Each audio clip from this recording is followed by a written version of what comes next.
বছরের প্রথম বৃষ্টির দিন, ওই দিনটা আমার কেমন কাটলো চলো গল্পটা আমি শুরু থেকেই বলি। দেখো, বছরের প্রথম বৃষ্টি আর আমি কিনা জানতেও পারলাম না। আসলে সকালে ঘুম থেকে উঠে মায়ের কাছে শুনলাম রাতে নাকি বৃষ্টি হয়েছিল।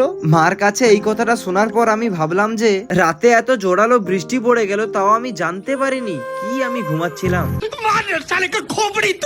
তোমরা যারা আমার একটু হলেও ভিডিও দেখো তারা ভালোভাবেই জানে যে আমি সারা দিন বাড়িতে ঘুমিয়ে থাকি। আর এত আমি ঘুমাই কেন তারই কারণটা বলছি, শোনো। দেখো, পরিস্থিতি যেমনই হোক কখনো ভেঙে পড়বেন না, কিন্তু ঘুমিয়ে পড়বেন। अरे कहना क्या चाहते हो? এটার মানে হচ্ছে জীবনে যতই কঠিন পরিস্থিতি আসুক এই হার মেনে নেওয়া উচিত নয়। এত বড় বড় জ্ঞান দিচ্ছি কিন্তু আমি নিজে পার ডে ভিডিও ছাড়তে পারছি না। 3-4 দিন অন্তর আমি একটা করে ভিডিও ছাড়ছি। জানো তো আমি পার ডে ব্লগ দেবার অনেকটাই চেষ্টা করি, কিন্তু এই কন্টেন্টের অভাবে আমার দিনগুলো যেভাবে কাটছে না ভাই, কি বলবো।